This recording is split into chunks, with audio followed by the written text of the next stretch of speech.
had a meeting on Monday, and we were able to vote in support of legislation for a moratorium on the sale and transfer of ceded land. And just to let you know, at the time of the vote, the members that showed up and also signed a proxy ballot, the vote was 17-1. That says a lot about this caucus.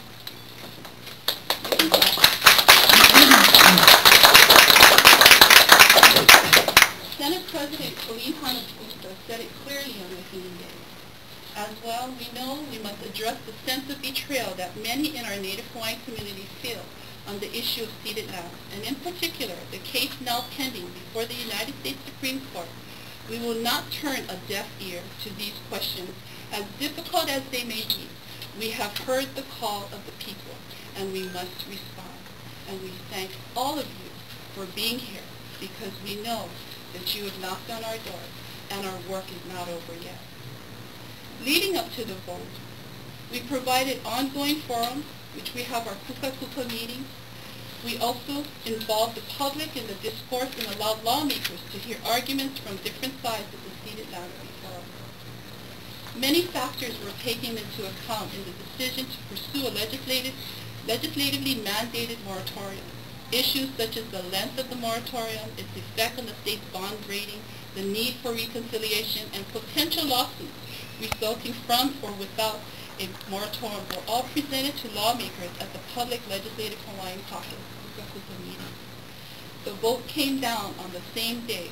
Governor Lingle reasserted her position to define the state's right to sell land obtained through the Admissions Act of 1959. And I have to tell you that I'm very proud to serve with my colleagues in this Hawaiian Legislative Caucus. Through our discussion, it was very healthy. And you will hear from them today as well. I just want to make a few statements. The Hawaii Supreme Court never ruled that the apology bill clouded the state's title.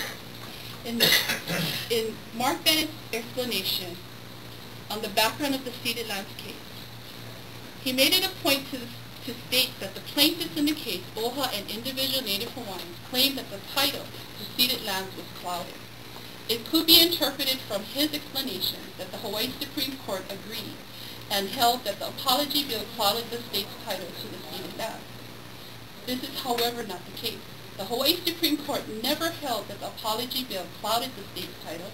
In fact, the Hawaii Supreme Court was careful to stay away from stating that title was clouded, but the court did say all of the aforementioned pronouncements indicate that the issue of Native Hawaiian title to the ceded lands will be addressed through political process. The court's conclusion and injunction was based on state trust law. Therefore, the clouded title theory should not be used to justify the executive branch's decision to take this case outside of the Hawaii to the U.S. Supreme Court.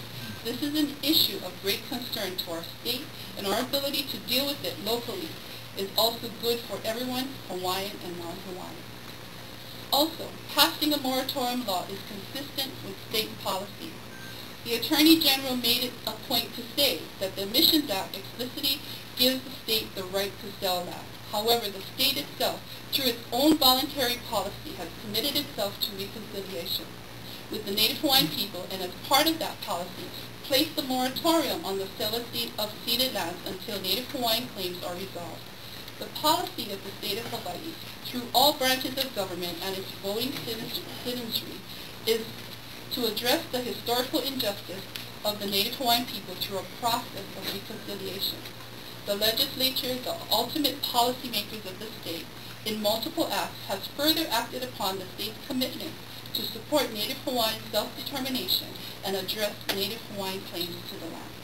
We believe that this is the right thing to do, and the Legislative Hawaiian Caucus proposes legislation to prohibit the Board of Land and Natural Resources from selling, exchanging, or otherwise alienating ceded lands in the public land trust.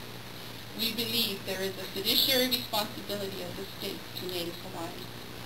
Now, what I would like to do is bring up Senator He, who is also the chair of the Hawaiian Affairs Committee, who I'll be working directly with, and I ask him to please come forward to say a few words. Thank you.